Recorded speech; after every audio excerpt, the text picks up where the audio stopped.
I didn't mean it. I didn't mean it. In obedience to God, I began to bless this one individual specifically. I did it every day. The Lord told me to do it every day. And after about 10 days, I woke up one morning and I was blessing them and praying for them. And in an instant of time, my heart turned from bitterness to great compassion for that person. You can't hate a person you're praying for.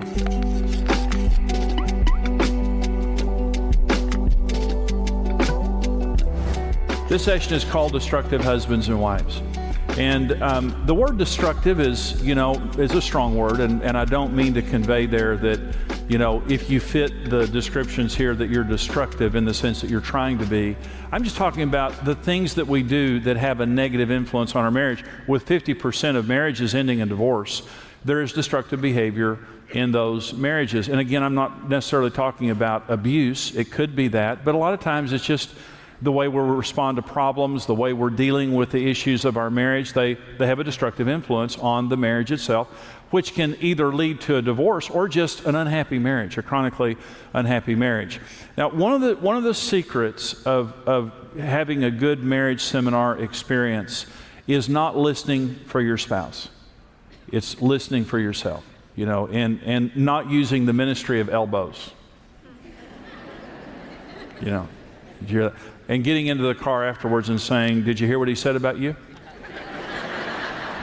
That will ruin the entire experience right there. So what I want to encourage you to do, especially in this session, is I want you to listen for yourself. Maybe I'm going to say something about you. Okay, let your spouse listen for themselves. Early in our marriage, I was destructive. Karen and I both were destructive. I say a lot about myself, but what Karen would say about herself was that she had as many problems as I did. I don't agree with that. I think I had more problems than she did. But we both had destructive tendencies coming into our marriage. And what makes these things worse a lot of times is we have some way to justify or rationalize our behavior, like you deserve this. I'm doing this because of the way you're acting. My actions are based on your actions. This is normal. I mean, your expectations are wrong, and there's nothing wrong with what I'm doing. You're just too sensitive. So sometimes we justify what we're doing in saying things like that, but when our behavior is destructive, the only answer is to correct it and get it right. Now, I believe there are four basic reasons why people become destructive. Okay, just basic. And the number one is ignorance. We just don't know any better. Hosea 4 says, "My people are destroyed for lack of knowledge." Karen and I got married at 19 years old. I met the pastor who married us the day he married us, and I had not a clue about marriage. Someone mentioned to me in the seminar here during one of the breaks, they said this should be required in every high school, is to teach this information. Don't you agree with that? My gosh. We teach math and science and all those things which are important, but we need to teach people how to succeed in relationships. But the truth is, most people didn't come out of a happy home. In fact, many people came out of a broken home where there was a single parent there, and so they didn't see a marriage, or they saw a failed marriage. Well, how do you succeed when you're trying to draw from ignorance? That's what Karen and I both did. I was completely ignorant. In fact, I had a lot of misinformation and deception. The number one thing now that's going to lead you to success is a teachable spirit. And I'm preaching to the choir because I'm just saying your presence in this seminar means you have a teachable spirit. Now, let me say another thing. It takes a lot to get to a seminar like this. I mean, you had to prepare for it. You had to plan for it. I know you had to say no to other things. And you need to be proud of yourself that you got to this seminar. And I know you have a teachable spirit. So you just tell your friends that don't have a teachable spirit what I said, okay? But I'm going to say something to the pastors now, and because I know we have a lot of pastors watching, we have a lot of pastors in this crowd here, and that is, you need to require any person that you marry, they go through pre-marriage training. That you just tell them that you can use Marriage on the Rock, you can use our materials. There's a lot of different ways that you can do it, but you tell them that you're going to have to go through some training and preparation before I'll marry you. We marry no one in my church. I will marry no one who hasn't gone through pre-marriage training, because you're just cursing them. They're not going to succeed. But just reading a book or watching a set of tapes or something like that dramatically improves their success of marriage. Let me say one other thing. Every couple needs a marriage mentor. is when you get married, just an older couple who's been married for a while, that you have their number just in case something bad happens. And so ignorance is, I believe, the number one reason that so many people are failing today in marriage and are destructive. I've never met a couple who wanted to fail in marriage. I've never met anybody who just wanted to divorce. Is we get married because we want to be happy. But the Bible says, my people are destroyed for lack of knowledge. This area of marriage is something, of course, we're passionate about teaching people, but just simple things that you can teach people can very profoundly affect their life. So here's a commitment I'm asking you to make. Okay, just think about this. You're going to read at least one book on marriage together every year. On finances, on communication, on sex, on intimacy, on dealing with your emotions, that you'll never stop learning. I do not consider myself a marriage expert. I consider myself a marriage student, because I have not arrived and I'm still learning about marriage. And you go through seasons of life.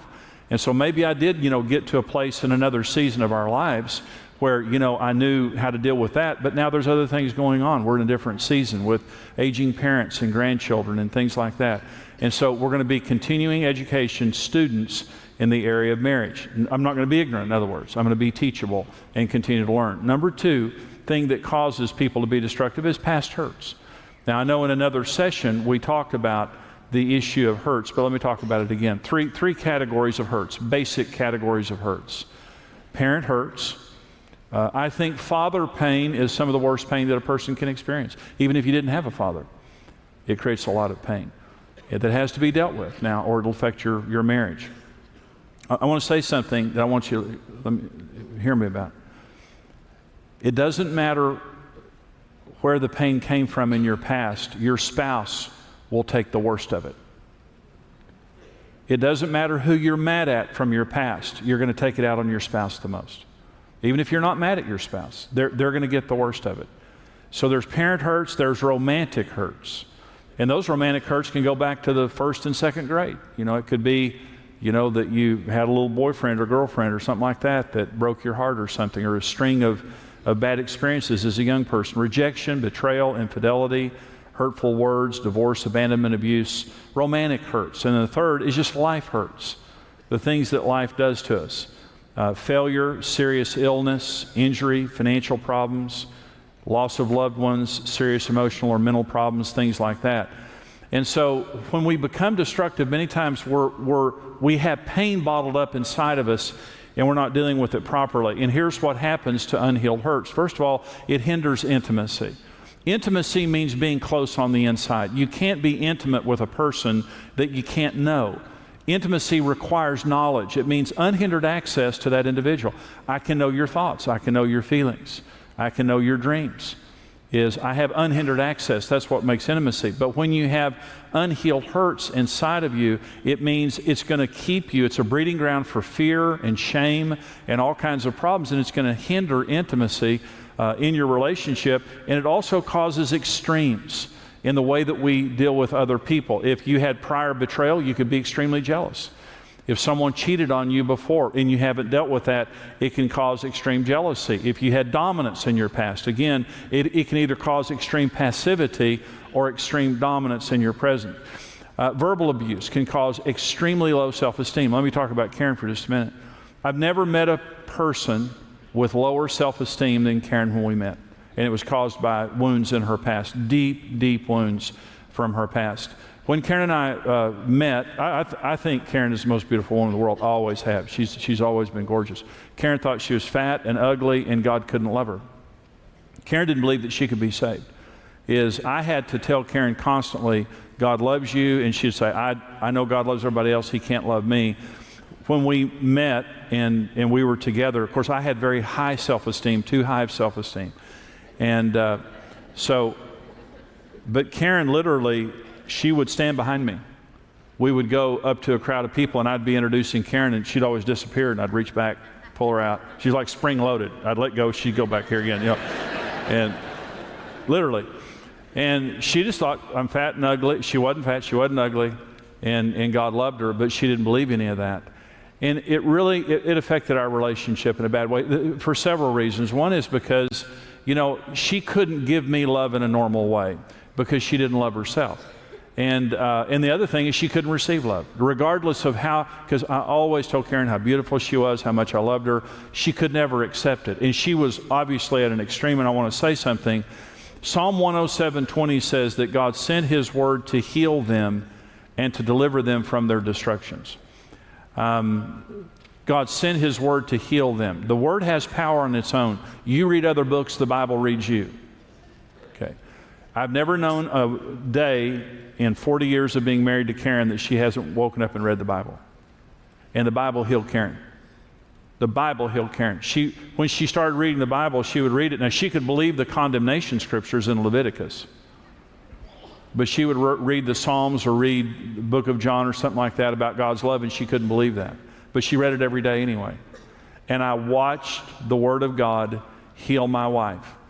And the more she got healed, the higher self-esteem she had, and the more natural we could have a relationship where I could say, you know, I love you and you're beautiful, and she could receive that. And that she could give me love in return. And so but she had extreme hurts. I had hurts from my past. I want to say another thing about unhealed hurts. They cause a distortion of reality where we don't see life the way that we really should. When I was growing up, I didn't know how to deal with pain. I just, I didn't know how, and so I just didn't. And there's some things that happened in my past that, that I won't talk about because they, involve other people. Nothing just horrible, but things that, are very private. But let me tell you a silly story, but something that affected me. I was a very large child. I was taller than my second grade teacher. And my friends were like here. I used to walk down in the gutter of the street so my friends would be taller. I wouldn't be such a freak because I felt like a freak. And I had a tooth, a gold tooth. Actually, it's a silver tooth.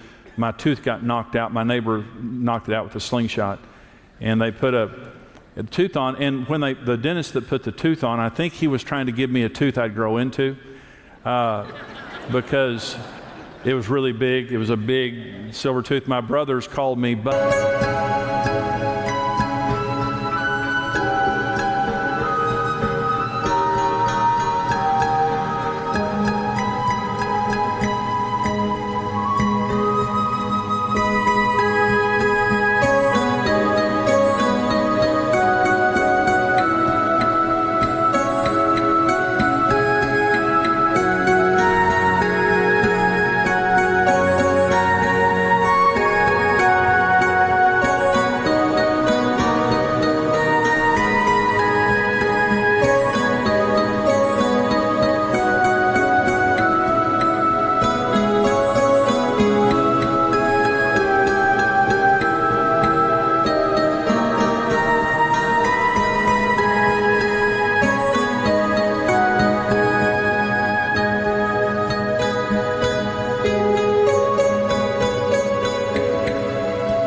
the silver-toothed beaver. That's why they've earned their names. But I went to school one day in the second grade, and I was just this huge child, and I always sat next to the teacher. I don't know why. And I was sitting next to the teacher, and there was a girl in our class in second grade, and she was as big as me. And God love her, and we were both just so big. And so we had this Christmas party where they brought in Cokes. And by the way, during the break, Tom did confess he was the soda pop friend of mine, and he finally came clean on that. But So in this Christmas party, they brought in for all the kids in the class cupcakes and a Coke. And they put cupcakes on every desk and a Coke on every desk, except for me and the large girl next to me. We got New Grape. We didn't get Coke. And I looked on every desk in the room, and of course I already felt like a freak. I had a big silver tooth, and I was, and I looked on every desk of every child and studied those. And I looked at her desk and my desk, and I thought, we're freaks. This is the freak section. And freaks obviously thrive under New Grape. I don't know. It's just something that the parents know that the children don't know. And there was something, and this is what happens when we're kids, is these little messages get implanted in our spirits. And in my spirit, sitting in the second grade, I just thought, you're a freak. You're not normal. There's something wrong with you. Karen, by the way, felt the same about herself. And for the rest of my, young life, I was very, very self-conscious about my appearance. And I felt a freak in every way. And so it was junior high before I ever had anybody my size in my grade. I was the protector of all the young kids because I was so big. And but finally I had guys that were about my size, and that made me feel better, but I still had that scar. Well, when I came into marriage, I acted real macho. I fought a lot growing up. And of course I was everybody's protector, but also my name is Jimmy Dale Evans. My name is Dale Evans. My mother wanted a girl real bad because she had the two older brothers of mine. And my mother wanted a girl. My name was Debbie Evans. My mother picked out a girl's name, Debbie Evans. And when I was born, my parents didn't name me. And they just left me unnamed. And finally the hospital called them one day and said, if you don't name this child, his name is officially Baby Boy Evans. So I almost became BB Evans. And well, my mother didn't have a boy's name picked out. She wanted a girl. So she called my dad. He worked in another town close by, and they named me on the telephone. Well, Dale Evans was a country western singer, a big movie star, a woman. Dale Evans was a woman. It's like, Jimmy Dolly Parton. And so that was my name growing up, Dale Evans. So everyone that would hear my name growing up, they'd start laughing. Dale Evans, well, I'd beat him up. I'd beat him up right there, And so I was self-conscious about my appearance. I was self-conscious about my name, being Dale Evans. And so I carried this. And so my response, my feeling was shame. My feeling was, I'm ashamed. But my response was, I'll kill you. You don't think I'll kill you? You just try me out. I will kill you. And when I got bigger and the guys started getting bigger around me, I had to use more diplomatic means. But my response to life was carrying, and that was just one of the issues I dealt with, but I had other issues. Well, in our relationship, I just learned to be defensive and macho, but I was hiding pain. I had a tremendous amount of pain in my life. And other things that, like I said, that I won't talk about, but I've dealt with finally. But I had all these things bottled up inside of me. Well, with Karen, I could not be intimate with her. I mean, and she kept asking me, what's going on inside of you? And I just would say, nothing's going on inside of me, Karen. Nothing. Why do you keep asking that? And she was asking because I was so weird, in the way. But to me, I was just the most normal, nice guy in the world, and she just kept pushing my button. So the night we almost broke up is I came home, she said something to me, and I said, get out of the house, I'm sick of this. Now she had been praying for me, and I read my Bible every morning, but I was a jerk. And that night, she went into the bedroom crying. I told her to get out of the house, I was tired of this stuff, But something was going on inside of me that God...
but I didn't know, and that was that he was about to heal me.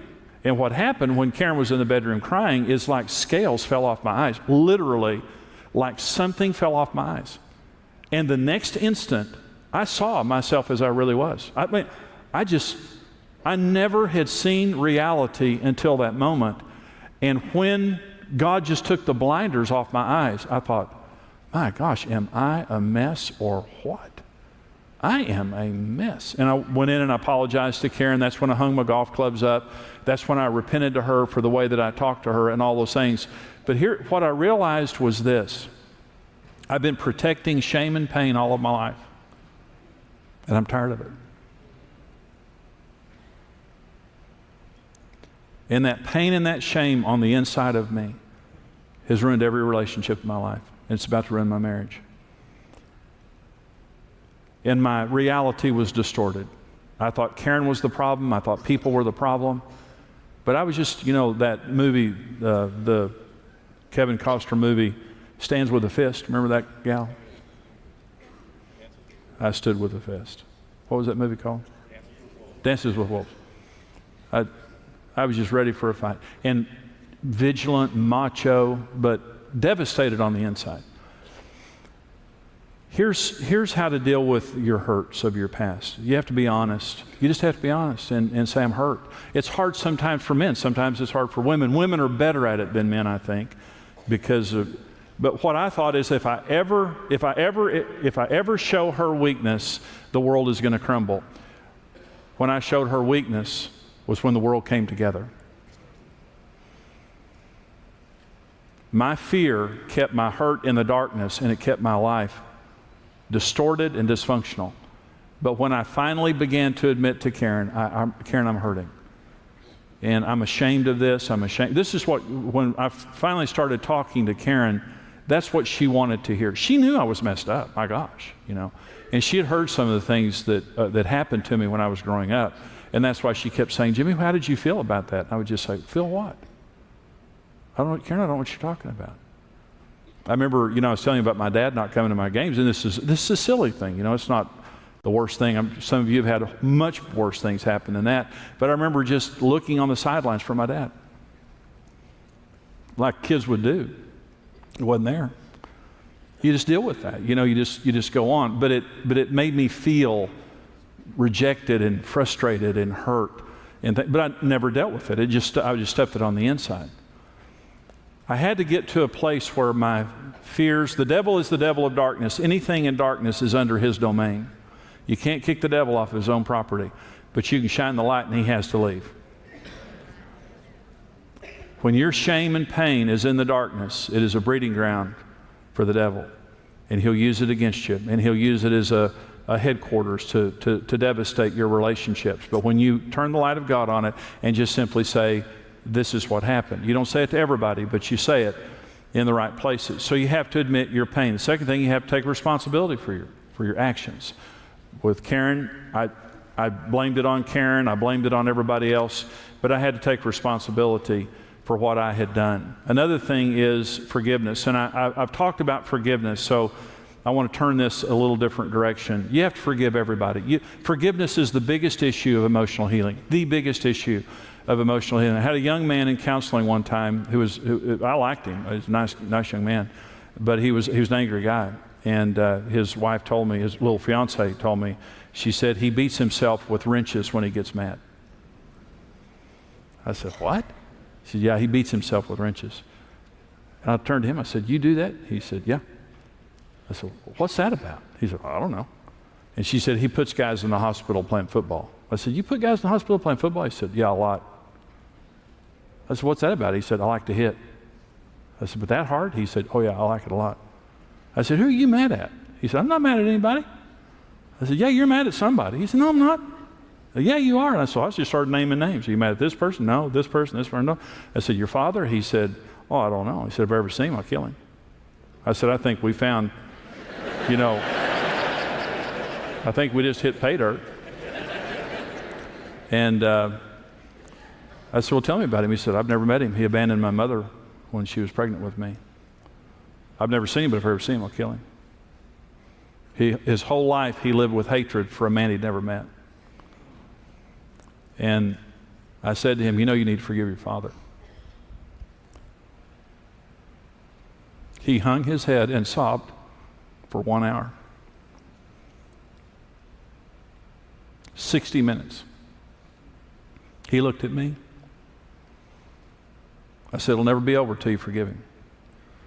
And we locked eyes, and he just hung his head and sobbed for 60 minutes.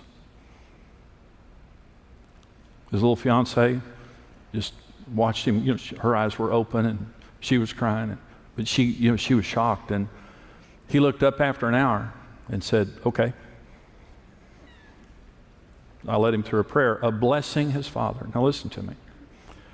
You say, how do I forgive? Jesus said, bless those who curse you. Pray for those who spitefully use you. I'm not a person who hates, but there's been a couple of people I hated, truly hated. My happy thought was their obituary.